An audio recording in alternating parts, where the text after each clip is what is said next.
दोस्तों, सन 1980 से पहले मस्जिद नबवी के अंदर रोजाए रसूल के करीब जाकर गाड़ियां रुका करती और जायरीन यहां पर दरूदो सलाम पढ़ा करते। लेकिन इसके बाद जब जायरीन की तादाद बढ़ती गई तो मस्जिद नबवी को बड़ा करने के बारे में सोचा गया। लेकिन मसला ये था कि उसी के रास्ते के अंदर रसूल अल्लाह सल्लल्लाहु अलैहि वसल्लम के वालिद हजरत अब्दुल्लाह की कब्र थी। वैसे तो हजरत अब्दुल्लाह का ताल्लुक मक्का से था, लेकिन आपका ससुराल यानी रसूल अल्लाह सल्लल्लाहु अलैहि वसल्लम की वालिदा का ताल्लुक मदीना से था। हजरत बीबी आमना का ताल्लुक क्योंकि मदीना से था तो इस हिसाब से रसूल अल्लाह सल्लल्लाहु अलैहि वसल्लम का ननिहाल था, जबकि ददी हाल मक्का के अंदर मौजूद था। अपनी वफात के वक्त वो मदीना के अंदर यानी अपने ससुराल के अंदर मौजूद थे और बहुत ही कम उम्र के अंदर तकरीबन 18 से 20 साल की उम्र के अंदर ही आपका इंतकाल हो गया और उसी जगह पर आपकी कब्र बना दी गई। सन 1980 के दौरान पहली मर्तबा आपकी कब्र कुशाई का फैसला किया गया ताकि आपको जन्नतुल बकी के अंदर शिफ्ट किया जा सके, और इस वक्त तक आपकी वफात को तकरीबन 1400 साल से ज्यादा गुजर चुके थे। हजरत अब्दुल्ला क्योंकि इस कायनात की अजीम तरीन हस्ती नबी करीम सल्लल्लाहु अलैहि वसल्लम के वालिद है और इंतहाई काबिल एहतराम हस्ती है, लिहाजा किसी भी आम शख्स या गोरखन की बजाय नस्ल दर नस्ल रोजाए रसूल की सफाई करने वाले लोगों को, जो कि हजरत बिलाल हबशी की नस्ल से थे, उन्हें कहा गया कि वो कब्र कुशाई की शुरुआत करे, लिहाजा ऐसा ही किया गया।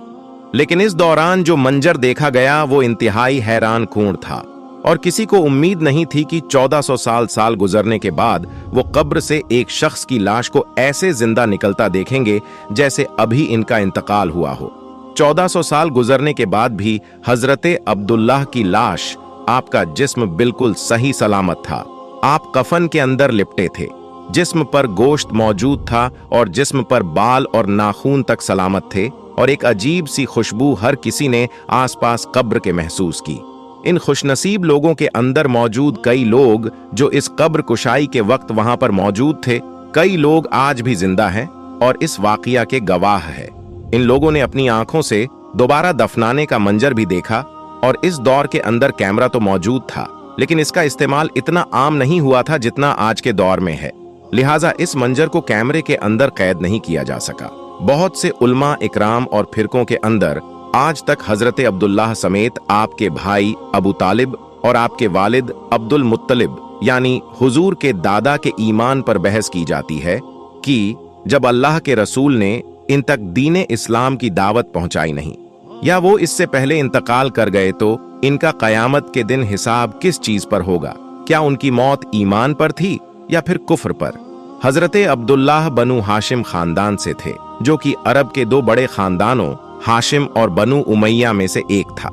ये दोनों कबीले कुरैश कबीले का हिस्सा थे और बनु उमैया के पास कुरैश की फौज की जिम्मेदारी थी। तो बनु हाशिम मजहबी तौर पर सबसे मोहतरम थे क्योंकि वो काबा के मुतवल्ली थे।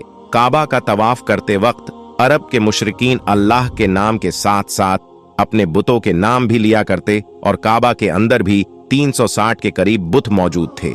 लेकिन इस्लामी रिवायत के अंदर कोई ऐसा सबूत मौजूद नहीं है जो कि ये बता सके कि आपके वालिद, आपके चचा और आपके दादा भी मुशरिक थे और इन्हीं बुतों की इबादत किया करते थे।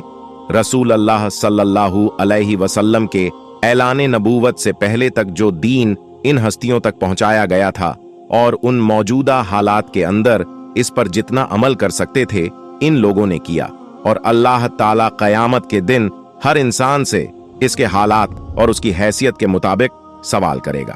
और इस वक्त के अंदर जितना अल्लाह का पैगाम की किसी शख्स तक पहुंचा, उस शख्स से उसी के बारे में सवाल होगा। मिसाल के तौर पर हर शख्स से पहले कब्र के अंदर नमाज के बारे में सवाल होगा, लेकिन नमाज तो रसूल अल्लाह सल्लल्लाहु अलैहि वसल्लम की उम्मत पर फर्ज की गई है। तो जो शख्स हजरत इब्राहिम अलैहिस्सलाम, हजरत मूसा अलैहिस्सलाम और हजरत ईसा अलैहिस्सलाम के दौर के अंदर पैदा हुआ, उससे नमाज का सवाल तो नहीं होगा। उस शख्स से वही कुछ पूछा जाएगा, उसी चीज का हिसाब होगा जो कि दीन उस तक पहुंचाया गया। अरब के लोगों में ऐतिहासिक तौर से हजरत इस्माइल अलैहिस्सलाम के बाद यानी तकरीबन 4000 साल पहले से किसी पैगंबर को नहीं भेजा गया था और इसी वजह से ये आहिस्ता आहिस्ता दिन से भटकने लगे। कुरान करीम में उस जमाने को जिसके अंदर किसी पैगंबर या रसूल को एक लंबे अरसे के लिए ना भेजा जाए, इसको दीन फितरत कहते हैं।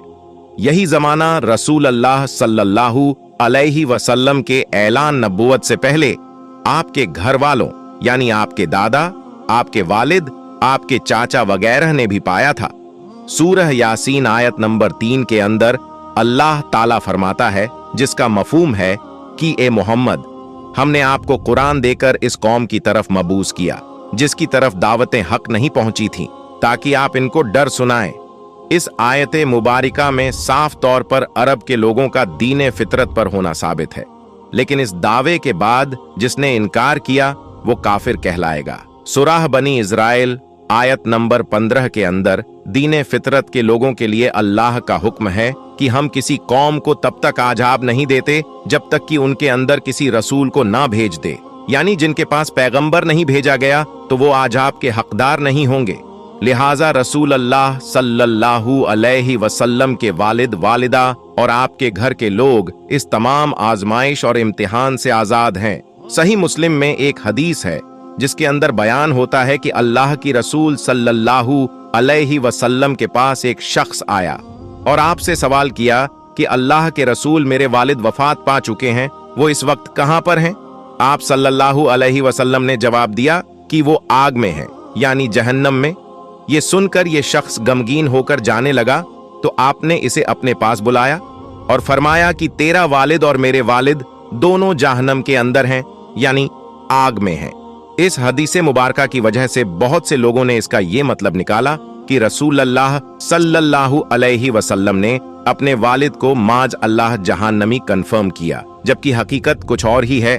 इस हदीस के अंदर अरबी के अंदर वालिद के लिए इस्तेमाल किए जाने वाला लफ्ज वालिद की बजाय अबी का इस्तेमाल किया गया है, जो कि बाप और चचा दोनों के लिए इस्तेमाल किया जाता है।